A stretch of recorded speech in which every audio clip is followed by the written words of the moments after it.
Alright, reading Fair Credit Reporting Act out of the CRCM manual.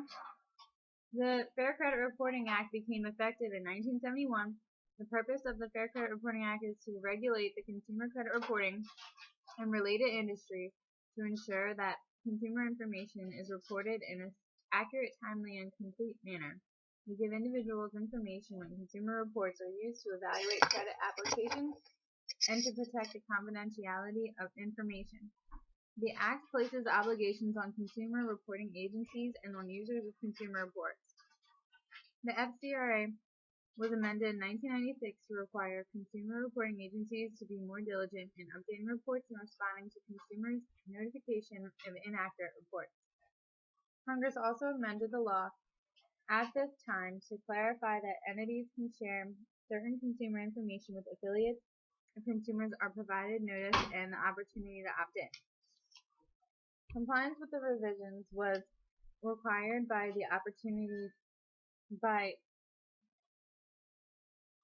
September 30th of 1997. In 1999, Congress gave the banking agencies rulemaking authority for the FCRA in the Financial Modernization Act of 1999. In 2000, the agencies issued interagency FCRA examination procedures. Despite its name, FCRA deals with or affects more than just credit. FCRA also affects bank deposit accounts, insurance, employment, and child support. In 2003, Congress made major changes to the FCRA with the Fair and Credit Transactions Act, FACTA. This law made substantial changes to the FCRA, primarily for the purposes of 1. Preventing identity theft, 2. Improving accuracy, 3. Increasing privacy protections, and 4. Requiring more disclosures to the consumer, including credit scores, pre-screening opt-out, and notifications of negative credit reports. The FACT Act also permanently preempted from state laws key provisions of the FCRA. Some provisions of the FACT Act automatically became effective in December of 2004. Other provisions were implemented by regulations promulgated by the Fed, the FTC, and other banking agencies. Those provisions became effective after final regulations were issued. In 2005, the agencies issued rules that covered obtaining and using a consumer's medical information in connection with the consumer's eligibility or continuing eligibility for credit. Federal banking agencies jointly issued regulations in 2007 requiring institutions to implement identity theft prevention programs that include the detection of red flags of identity theft, and in 2009 they issued rules for issuers of credit reports designed to increase the accuracy of credit reporting. In 2008, the Federal Reserve issued the regulations to implement the risk-based pricing requirement of the FACT Act. This regulation was finalized at the end of 2009 and became mandatory in 2011, January 1st. The Dodd-Frank Wall Street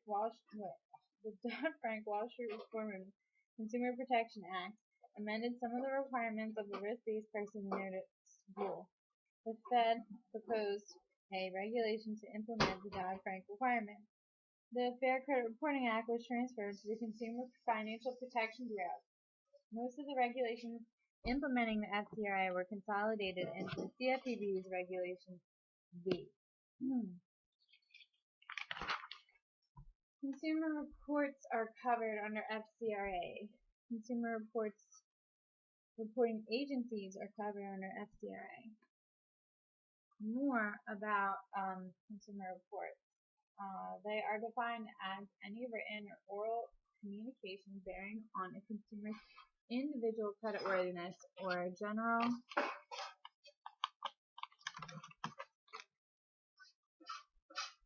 reputation that is collected to establish the consumer's eligibility for credit or insurance to be used for personal, family, or household purposes, employment purposes, or any other purpose. B.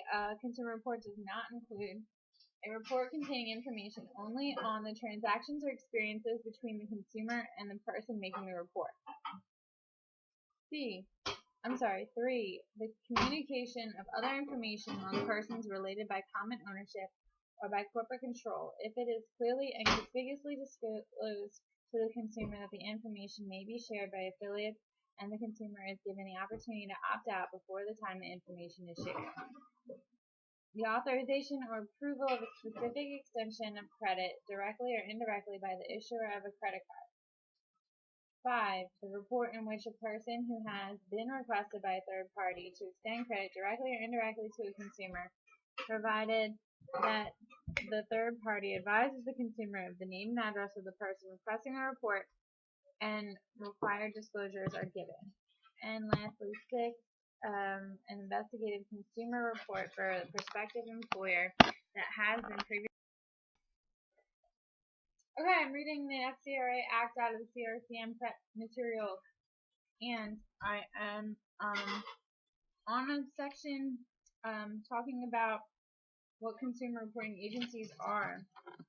It is anyone who regularly engages in assembling or evaluating consumer credit or other information to furnish consumer reports to third parties, among other responsibilities. 1. It must purge obsolete information, and 2. It may report negative credit information for no longer than 7 years and bankruptcies for no longer than 10 years unless the information is related to credit or insurance for $150,000 or more. Subpart 2. Permissible purposes for providing consumer reports. A consumer reporting agency may furnish a consumer report, A, if authorized and written by a consumer, and B, if in response to a court order having a jurisdiction or a subpoena issued by a federal grand jury, or review or collection of an account of the consumer. C. In connection with a credit or insurance transaction, and D. For employment purposes. Before procuring a consumer report, an employer must disclose to the individual in writing that a consumer report may be obtained. 2. Must obtain written authorization from the individual before procuring a report. Subpart E. To a person with a legitimate business need for the information, 1. In connection with the business transaction initiated by the consumer, or 2. To review an account to determine whether the consumer continues to qualify for terms, 3. For use by a potential investor or servicer, or 4. For business purpose transactions if the consumer is or will be personally liable for the business debt. Subpart F. To a financial institution to be pre-screened, to obtain pre-screened consumer reports to make firm offers of credit or insurance unless consumers have elected to opt out of being included on pre-screen lists. Subpart 3. Requirements for users of consumer report. A. Give an oral, written, or electronic disclosure to the consumer when information from the consumer reporting agency contributes in whole or in part to take the adverse action against the customer.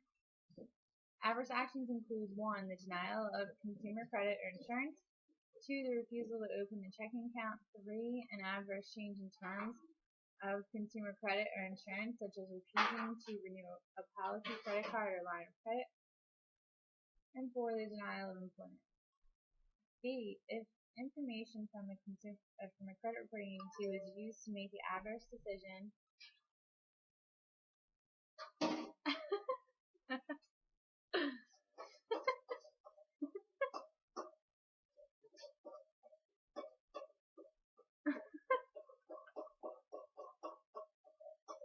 Oh my god.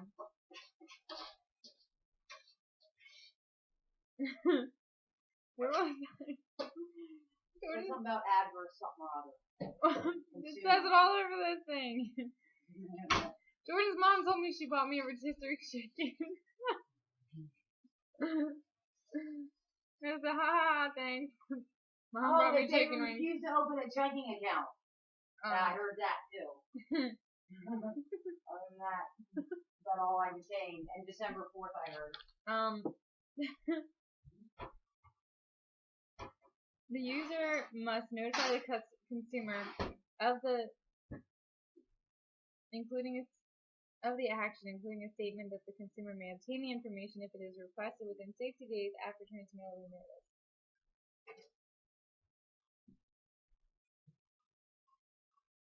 I'm just going to read B again. B is if information from, this is a requirement of users of consumer reports. B, if information from a credit reporting agency was used to make an adverse decision, the user must disclose in the notice to the consumer the name, address and telephone number of the consumer reporting agency, including a toll-free number. The agency maintains files on a nationwide basis, and 1. State that the consumer reporting agency did not make the decision, nor can it speak specifically to the reasons for the adverse action. 2. Inform the consumer of the right to obtain a free copy of the consumer credit report within 30 days, and 3. Inform the consumer of the right to dispute the accuracy or completeness of any information contained in the consumer credit report.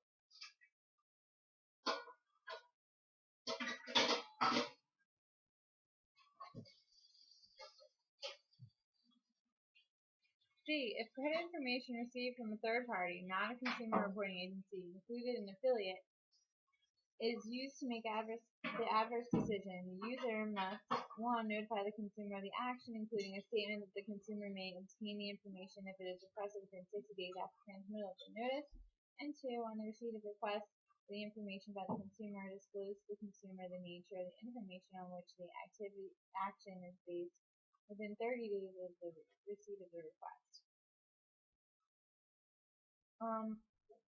Customer creditors may use information from consumer reporting agencies even if the consumer has not initiated the transaction. For credit and insurance solicitations based on the pre-screen list under some circumstances. The information provided is limited to name, address, consumer identifier, and other limited information. 2. The user advises the consumer A. that information contained in the consumer's credit report was used in connection with the transaction. B. that the consumer received the offer of credit or insurance because the consumer satisfied the credit or insurability criteria.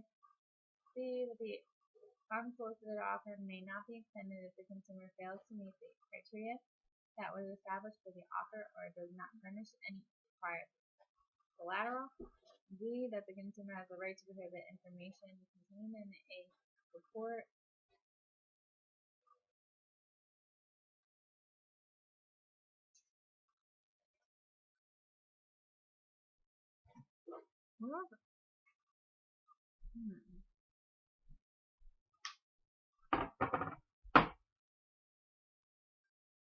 in a file with any reporting agency from being used if its usage is not initiated by the consumer. And E. of the address and toll-free telephone number of the consumer reporting agency for the consumer to exercise the right to opt out of placement offer. 3. The user makes a firm offer of credit or insurance to qualifying consumers. The entity making a solicitation must maintain on file the criteria used to select a consumer to receive the offer for 3 years after the offer is made. And lastly, 5. A pre-screen offer includes an opt-out whereby the consumer can elect to be excluded from future pre-screening. Employment, E, which is a permissible requirement of users of consumer reports. 1. Before obtaining the report, generally, an employer using the consumer report for employment purposes must, at any time before preparing the report, disclose to the consumer in writing that the report is being used. And the consumer must authorize in writing that the user may obtain the report. 2. If the employer uses the report in whole or in part to make an adverse employment decision, the user must provide to the consumer a copy of the report and a description of the consumer's rights under fcra. And 3. Some rules apply for employment applications being made mail, telephone, computer, or other similar means. F. Identity theft and red flag requirements of I and J of the reg talk about requirements related to address discrepancies. Covered are users of consumer reports that receive a notice of address discrepancy from the consumer reporting agency. Notice of address discrepancy is the notice informing the customer that a consumer address supplied by the user in the request of a report is substantially different from the one in the consumer's file at the consumer reporting agency. And I'm going to discuss the requirement